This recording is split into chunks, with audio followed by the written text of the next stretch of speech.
இந்த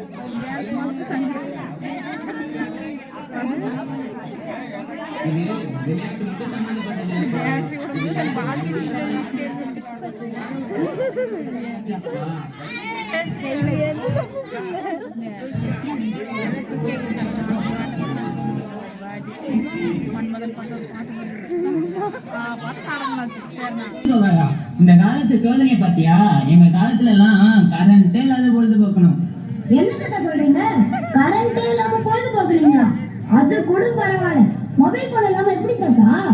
என்னது மொபைல் இல்லாம பொழுது போகாதா? அந்த காலத்துல எல்லாம் மொபைல் போன் இல்லாத எவ்வளவு சந்தோஷமா இருந்தேன்னு காமிக்கிறீங்க வா.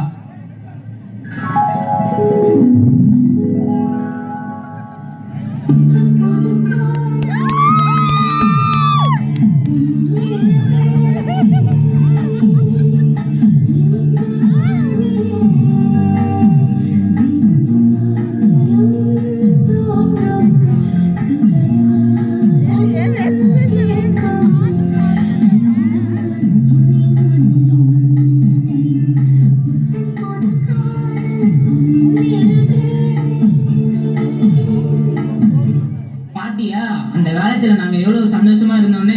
ஆனா நீங்க இந்த காலத்துல எப்படி இருக்கீங்க தெரியுமா? நாங்க இந்த காலத்துல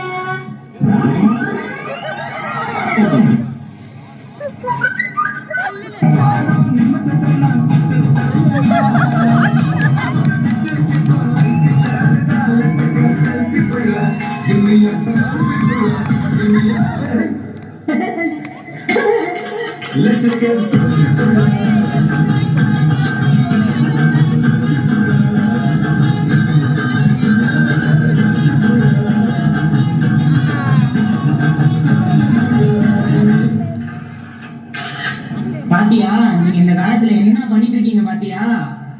ஆமா தாத்தா. அது மட்டும் இல்ல, இன்னும் சொல்றேன் கேளு.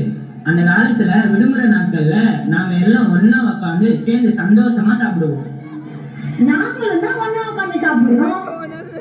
நாங்க சாப்பிடுறதுக்கும் நீங்க சாப்பிடுறதுக்கும் உள்ள வித்தியாசத்தை பார்க்கலாமா? பார்க்கலாமே. அதே காத்து வாசம் வேற, அதே மண்ணு வண்ணம் வேற, அதே மக்க வாழ்க்கை வேற, ஒண்ணு மட்டும் மாறவில்லை. மத்த நாட்டு சுவையில்லாமே ஒத்த வேலை உடைய போல சுத்தமான நம்ம சுவையோ ஆத்தா தந்த உசுரா போல.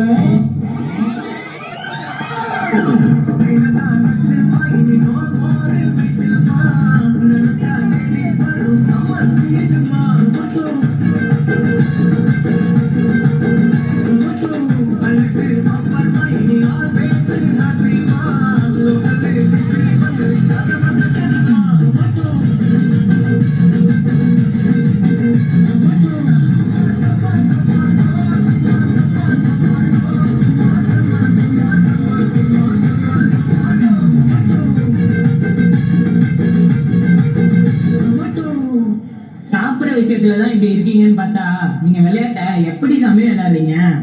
என்ன தாத்தா, நாங்க விளையாட மாட்டோமா? ஸ்கூல் விட்டு வந்த உடனே விளையாட ஆரம்பிச்சா ராத்திரி 8 மணி வரைக்கும் ஒரே விளையாட்டு தான். நாங்க எப்படி விளையாடணும்னு சொல்லட்டா? சொல்லுங்க பாப்போம்.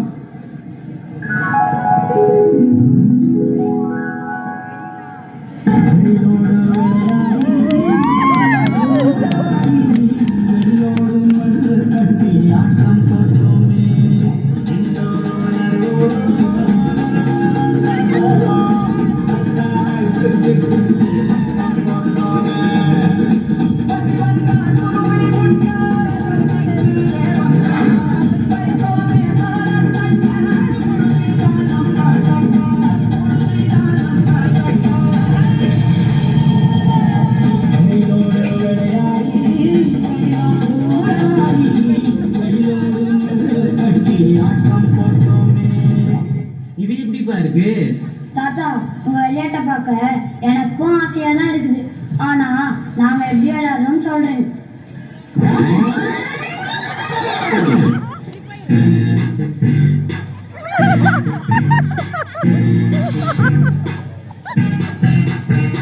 Boom, boom, robo, robo, robo.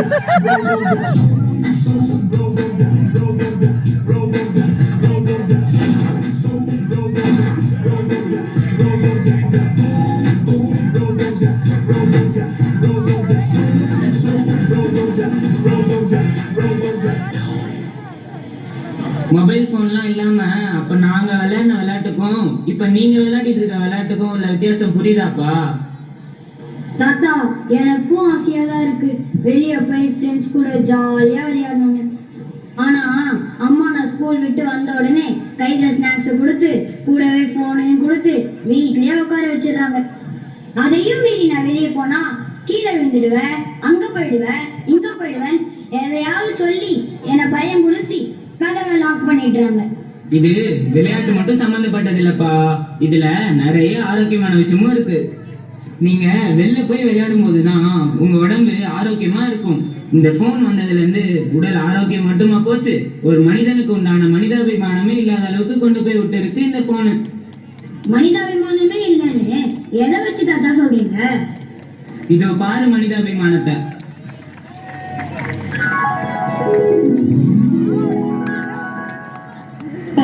பாதை சொல்லுமே வாழ்காலம் கொஞ்சமே ஜீவ சுகமே ஆகுமே நீங்கவா.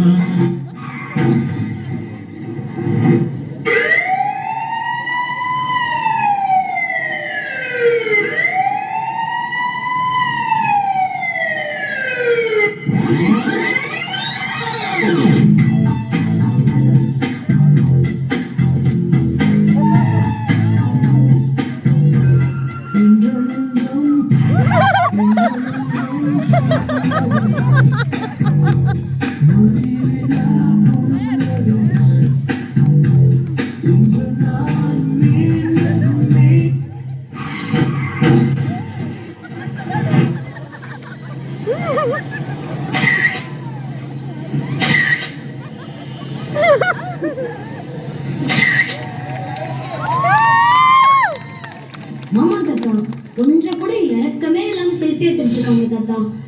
இந்த மொபைல் போன் உங்களை எந்த நிலைமைக்கு கொண்டு வந்து விட்டு இருக்கு பாத்தியா? அப்படின்னா இந்த மொபைல் போன்னால எந்த யூஸ்மே இல்லைன்னு சொல்றீங்களா தாத்தா? போன்ல கெட்டது மட்டும் இருக்குன்னு நான் சொல்ல வரலப்பா, அதுல நிறைய நல்ல விஷயமும் இருக்கு.